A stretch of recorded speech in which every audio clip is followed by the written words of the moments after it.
We continue to listen Dukkha Sacca, the truth of suffering. In the Dhammacakkappavattana Sutta, Buddha expounded that birth is suffering, decay is suffering, death is suffering.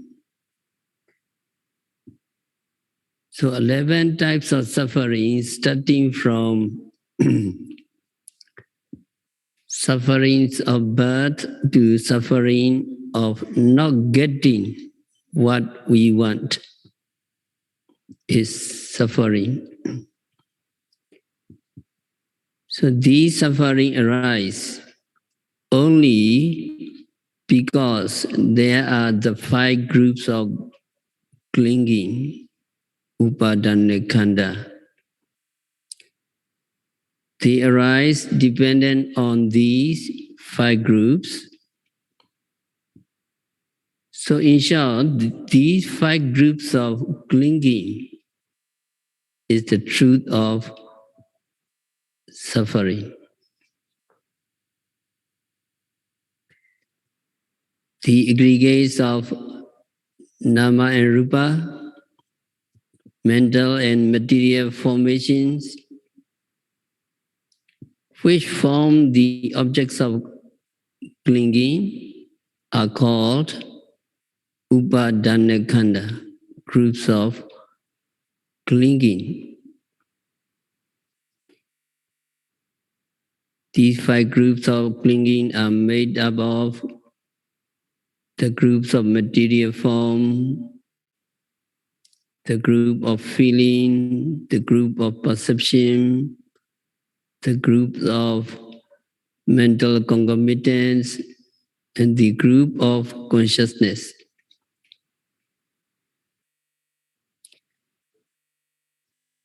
All sentient beings exist as such only with these 5 groups forming their substantive mass. They cling to their body, which is merely an aggregate of material form. They regard it as I. This is my body. This is my eyes. This is my ear.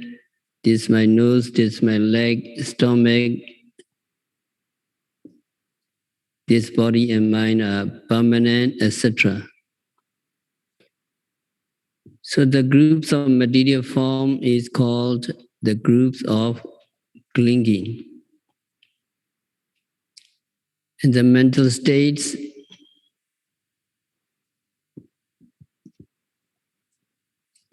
made up of consciousness and mental concomitants, citta and cetasika, are also grasped at, taking them to be I, this is my mind, permanent, etc.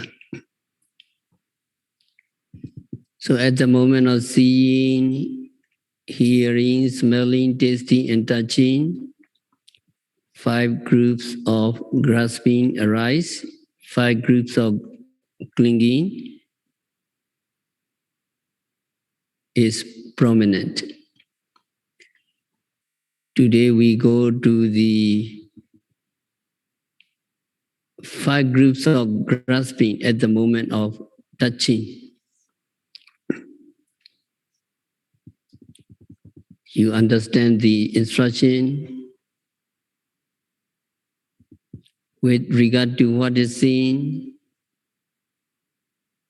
There will be only the seen, dete, dhammatamboisati. With regard to what is heard, there will be only the heard. With regard to what is smelled, there will be only the smelled. With regard to what is touched, there will be only the touch. Sute Sutamatam Boisati, Mute Mutamatam Boisati, Vinyate Vinyatamata Boisati. So at the moment of touching, what are prominent?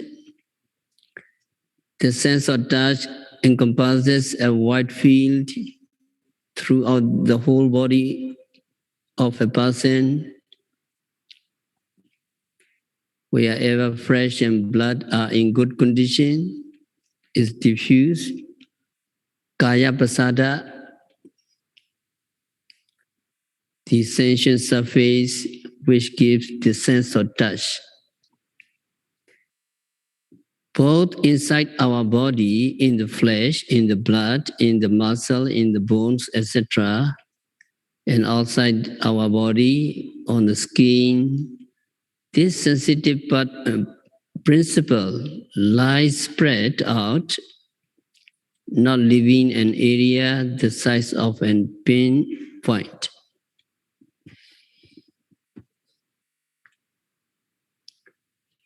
Wherever this sensitive principle exists, the sense of touch may be felt. At the moment of touching, you know touching. Don't think as a person. You just notice touching. At the moment of touching, the sensitive principle, which has the ability to seize the material tactile body, is prominent. If you're mindful, you can capture that sensitive principle. It becomes evident as the size of impact, but not as any form or shape.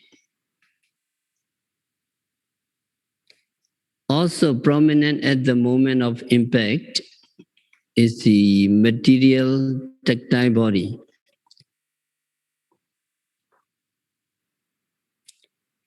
Which you may feel, which may be any of the three elements,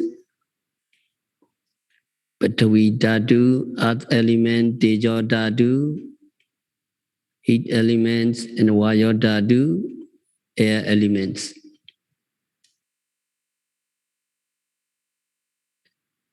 You simply note touching,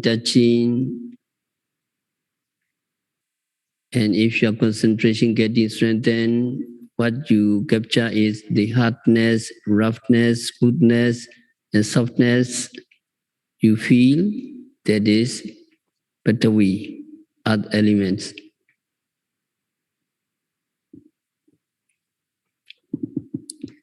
Sometimes you may feel heat or the warm or cold, that is Tejo Dhatu. Sometimes you may feel you can capture stiffness, pressure, or movement, that is Vayu Dhatu. Such sensation of touch may arise as a result of friction between different elements in your body or through contact outside the body with clothing, bedding, seats, earth, water, wind, fire, or heat of the sun. You may feel such impact produce very vivid sensation of touch. Sometimes you may capture the mental phenomena. The consciousness of touch comprises of pleasant feeling or unpleasant feeling. Sometimes you may capture feeling. Sometimes you may capture perception of the compact, of the perception of the impact. Sometimes you may capture the exercise of the will and bending of your mind to accomplish the acts of touching. Sometimes you may capture just knowing that a contact has been established.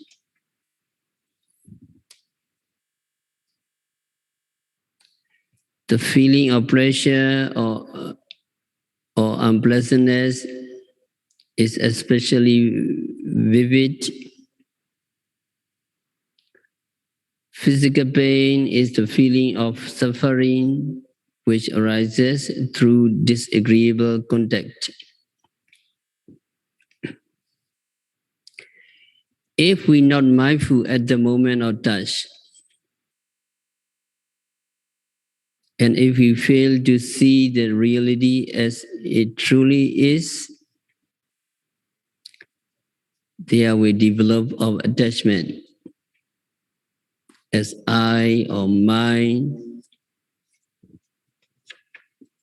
etc., towards all those objects which become prominent at the time of touching. Accordingly, the size of touch, the sensation surface, sensitive principle, the feeling of touch, and the knowing that a contact has been made, all these are called upadana khanda. So at the moment of touching,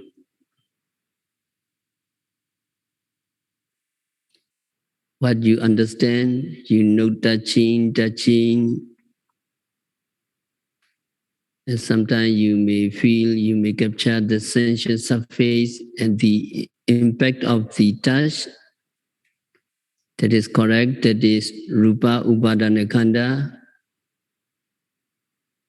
Sometimes pleasant or unpleasant feeling or touch, sometimes recognizing or remembering, sometimes exercising the will and turning the attention to accomplish the acts of touching,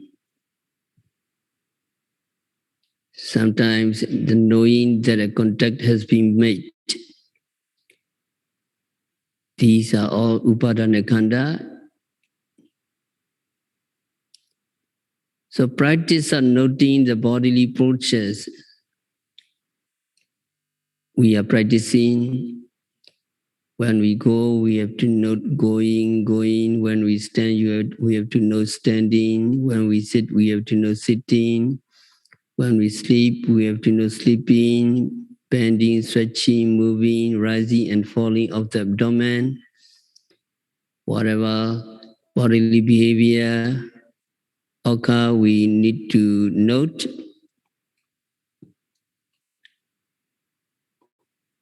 So we try to be mindful of these groups of clinging. When noting these body postures, the especially perceptible elements is Vayodhatu, air elements. It is air element which causes stiffness, pressure, and motion. Yogi can see as they truly are. These pressure, stiffness, and motion are rupa, material body, without any power of cognition. And the knowing mind which takes note of the body postures, also you can capture as they truly are. That is, you capture the nama, consciousness, which cognizes an object. So at every occasion of your noting, there is always a pair, rupa and nama, rupa and nama. Rupa is the object which is taking note of, and nama, the knowing mind, which takes note of it. So when your meditation getting strengthened, after perceiving this fact exactly and clearly, what we follow jnana, what kinds of jnana follows? There follows the knowledge of cause and effect. You can capture the intention or desire to go, and there arise going. Desire to stretch, desire to stand, and standing. So this is the knowledge of cause and effect. Then yogi perceived clearly that rupa, the object noted, and nama, the knowing mind, arise and vanish, arise afresh and vanish again at the very moment of noting. Realization will come to you. Yogi realized that these phenomena are transient, these phenomena are painful, distressing, and they are happening according to their own nature, and so they are not controllable, anatta. Because of this realization, there's no longer any attachment on going, standing, sitting, etc. as I go, I sit, I stand, it is mine, etc. So this is how attachment is cut off. In accordance with the Mahasatipatthana Sutta, Mahasatipatthana Sutta says, Nascha kenji loke upadiyati. There's no attachment, there's no more attachment on anything of the world,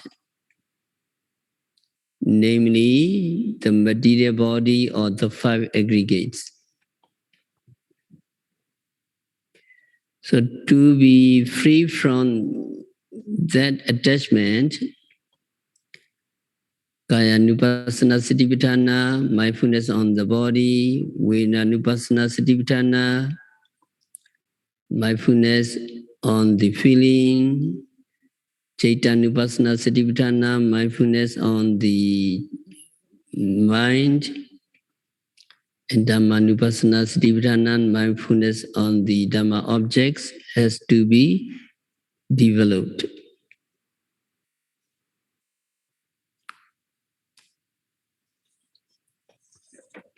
So painful feelings such as stiffness, feeling hot, aching, itching, etc. become evident at the locations of impact. If we fail to note the distress as it occurs, and if we fail to see the true nature, there will come attachment. I feel stiff, I feel hot, I feel painful, toothache, backache, I'm distressed, I'm depressed, etc. So that kind of attachment we developed if we're not mindful. It is to avoid such attachment that mindful noting of the distressful feeling has to be made to realize the true nature of this process.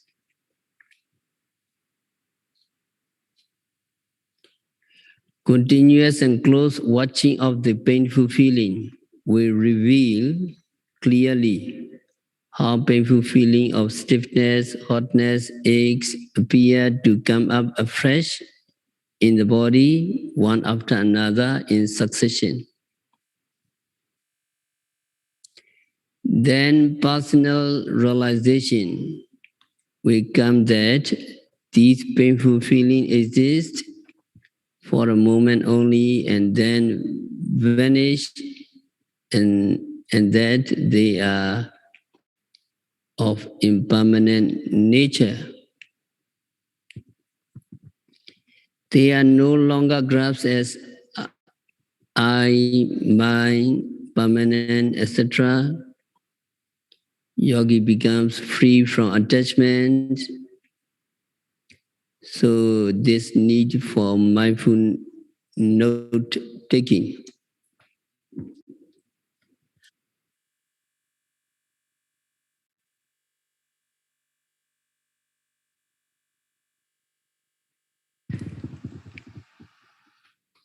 And the last door is thinking. The last process is thinking. Vinyate vinyata matam bodhisati. With regard to what is thought, there will be only the thought. So we must stop just as thinking or reflecting what has been thought.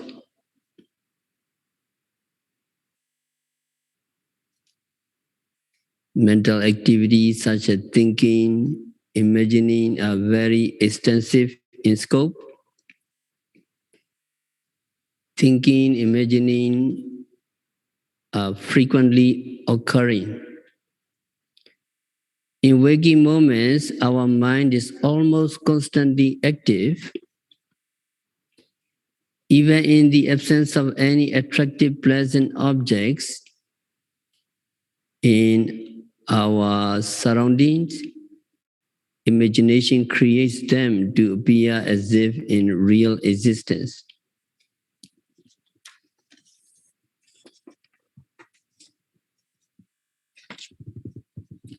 So unless these mental activities are mindfully noted as they occur,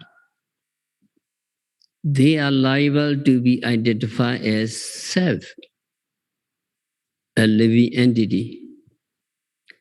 So it is very important to note each mental activities as they occur.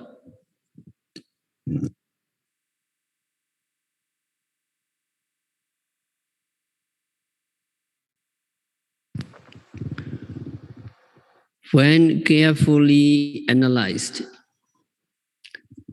mental activities are also five aggregates of grasping. Thinking may be accompanied by happy feelings, sometimes because of the good object, sometimes unpleasant feeling because of the unpleasant object, or thinking may arise accompanied by neither pleasant nor pleasant or no unpleasant feeling, but a neutral feeling. So when there is no mindfulness on these three types of feeling as they occur, they are liable to be grasped at as I feel pleasant, I feel fine, I feel miserable, I feel bad, I feel neither pleasant nor unpleasant. So for this liability of causing such attachment, these three types of feelings are known as Vedana Upadana Khanda. So we may cling to that Vedana feeling. And how we cling to the Sanya, there's also evident Sanya, sense perception, which recognize the object on which the mind is dwelling. This Sanya perception is especially pronounced when trying to remember facts to speak about or when engaged in making calculation and checking accounts. Concerning this Sanya, wrong view may arise. I remember, I have a good memory, I have good IQ, etc. So it is called Sanya Upadana Khanda.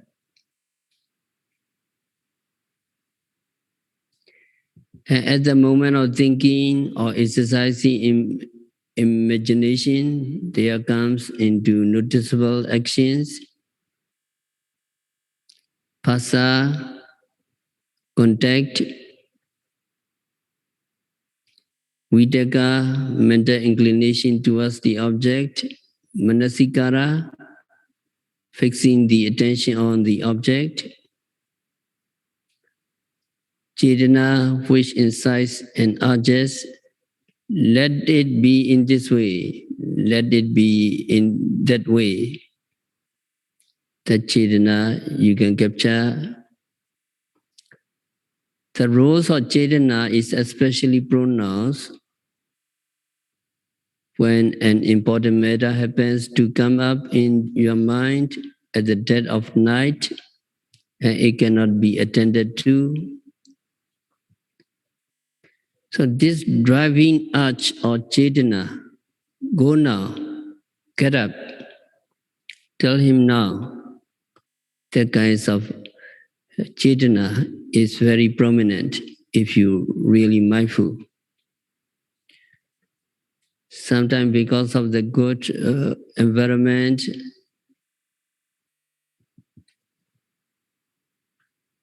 there will come moral thoughts of alobha, non-greed, adosa, non-hatred, amoha, non-delusion, saddha, faith, sati, mindfulness, etc. You can clearly discern. Sometimes because of the bad environment, the immoral thoughts are accompanied by lobha, greed, dosa, anger, moha, delusion, etc.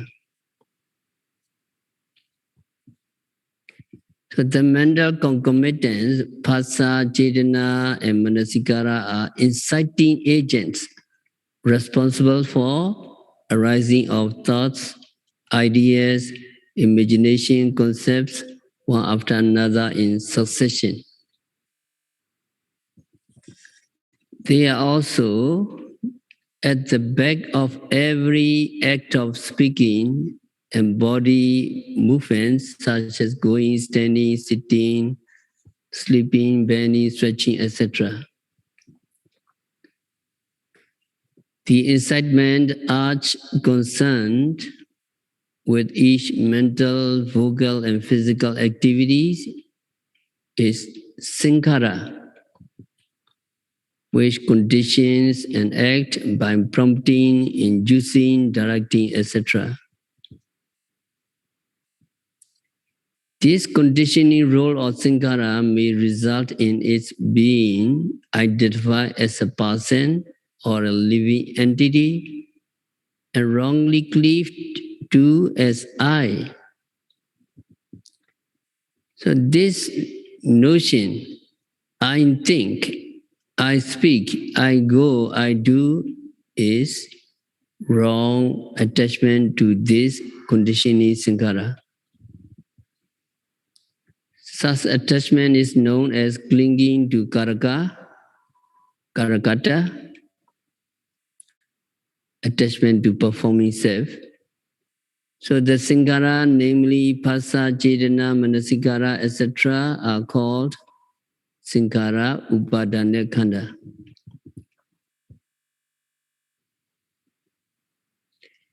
Then at the moment of thinking, there is also evident consciousness of the act of thinking. Some people regard consciousness and mental concomitant together as just citta, mind. This consciousness of the acts of thinking is very commonly viewed as soul, ego, atta. For that reason, consciousness is also known as vijnana upadana khanda.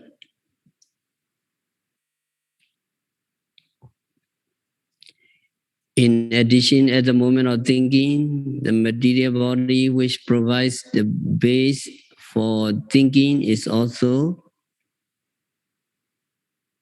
evident. That the uninformed people believe who thinking this body is thinking. There is a material body which is thinking. They believe in this way. For this reason, the material body which provides the base for thinking is known as Rupa Upadana Khanda.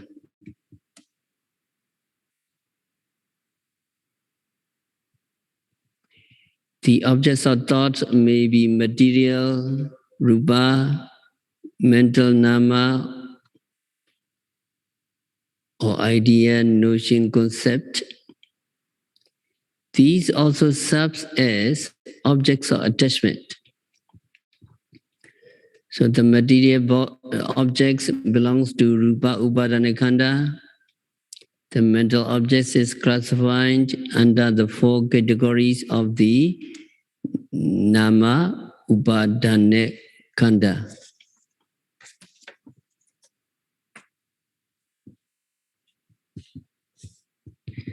So it is very important to realize the true nature of thoughts by being mindful of it every time thinking occurs.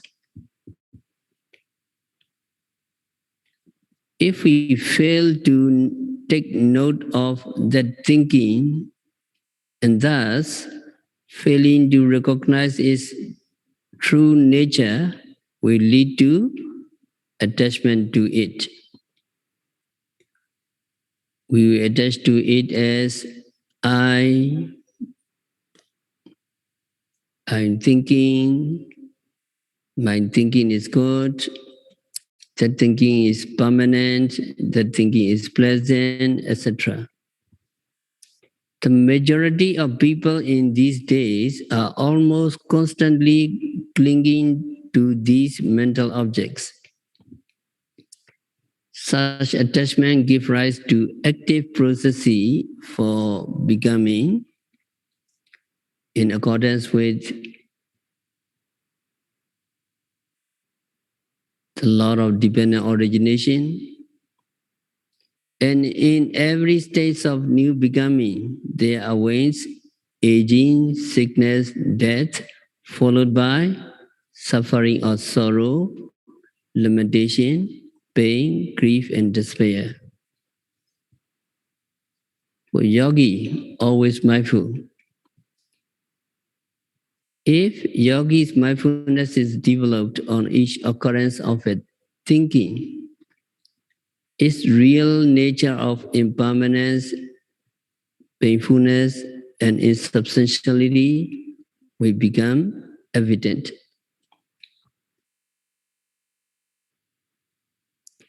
Having known its true nature,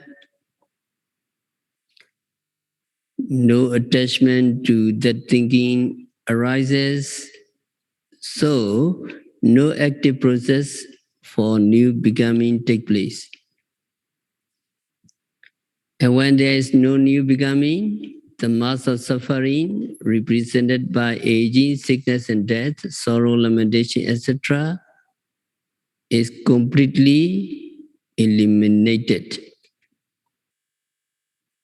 So this cessation of suffering as a result of mindfulness on each thought as it occurs is just momentary. The moment you note thinking, and the kinds of momentary eliminated. But if the practice of noting every thought is continued, you gain temporary cessation.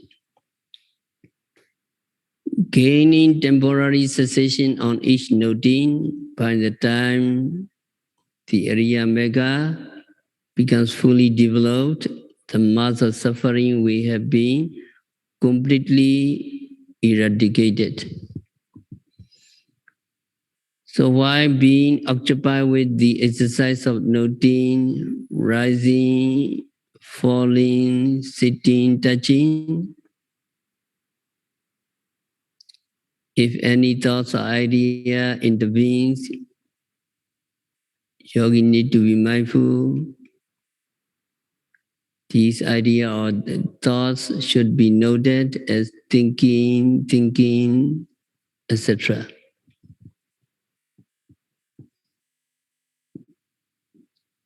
So to common people who cannot practice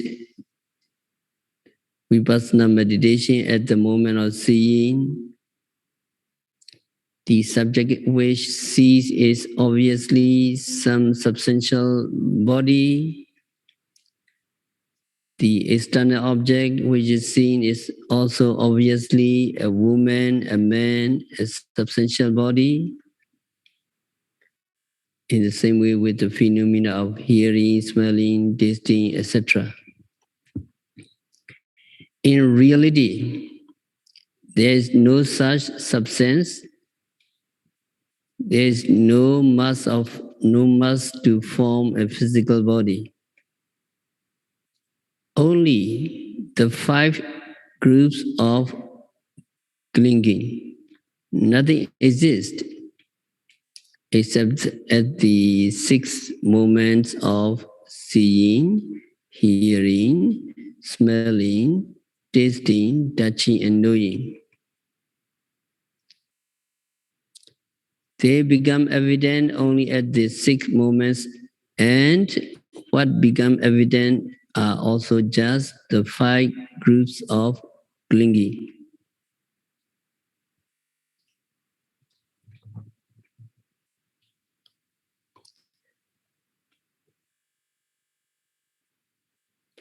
So why is suffering? It's suffering because of the 5 groups of clinging. It's suffering because of the upadana khanda. Dreadful suffering of new becoming, aging, death, sorrow, grief, etc. arise because of the 5 groups of clinging.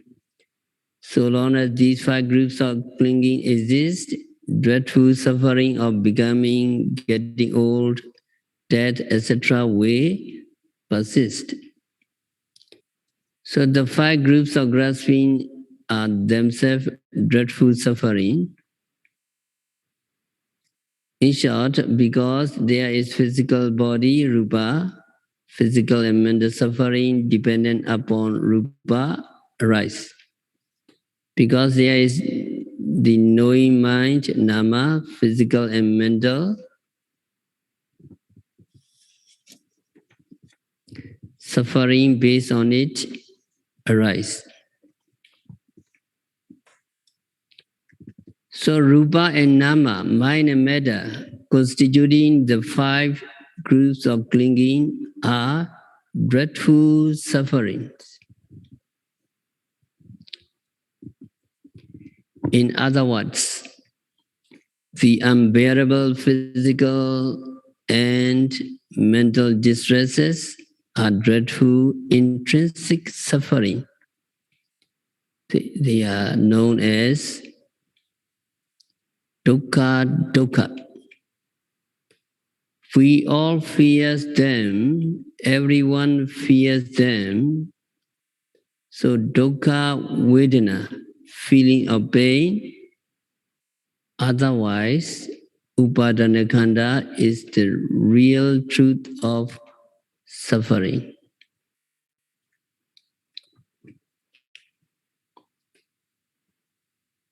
And then sukha vedana. Pleasant sensation in the body and mind are agreeable, delightful, enjoyable. Why? They last. But when they vanish, they are replaced by discomfort, dissatisfaction. Of course, that is suffering. So these kinds of suffering known as viparinama dukkha comes about through change from a pleasant state or condition to something different, and it is terrible.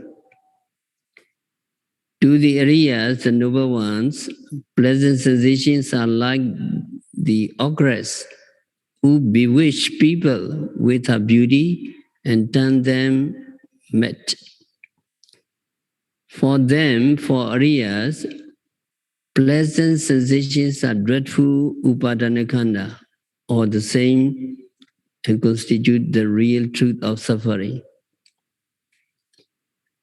At the same time, pleasant sensations are transitory and require constant conditioning effort to maintain the status quo.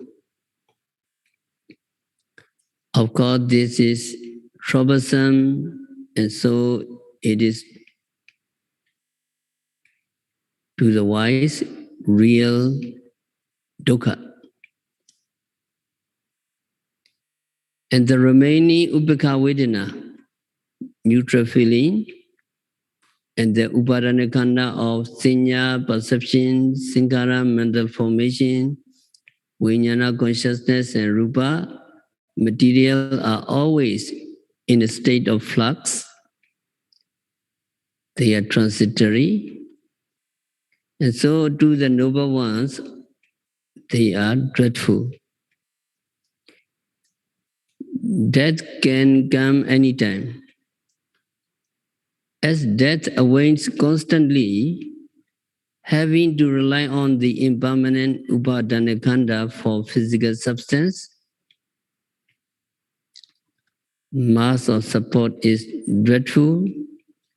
It is like living in a building which shows signs of collapsing. At any moment, it can collapse anytime. And the transitory nature of the upadana requires constant effort at conditioning for the maintenance of the status quo. The sankhara dukkha, the troublesome task of conditioning, is also dreadful. So to the noble ones, not only the pleasant feeling or unpleasant feeling, but the remaining upadana are also dreadful truth of suffering. As all the five groups of grasping are regarded by the noble ones as really terrible suffering, Buddha has said in conclusion of the definition of the truth of suffering, Sankaitena Pinjupadane Khanda Dukkha. In short, the five groups of clinging, otherwise called Namarupa, mind and matter, which could cause attachment as I, mind, permanent, blissful, self-ego, they all are dreadful suffering. So to capture the kinds of truth of suffering, to capture the kinds of upadana khanda or namarupa, we need to follow the instruction. When seeing, know the seeing. When hear, know the hearing, etc. Dite ditamatam bhuisati, sute sutamatam bhuisati, mute mutamatam bhuisati, vinyate vinyatamatam bhuisati. Whenever we see, hear, smell, taste, touch, or know, we need to note immediately to capture the true nature of these truth or suffering, these upadana khanda. So we continue next time. We have to stop our discourse for today. By practicing vipassana meditation, by observing every phenomena occurring at the six senses, may you capture the truth of suffering at the moment of seeing, hearing, smelling, tasting, touching, etc. May you all be liberated from all suffering. May you realize the real peace. in the very near future. Sadhu, sadhu, sadhu. We have to practice sitting meditation for a few minutes.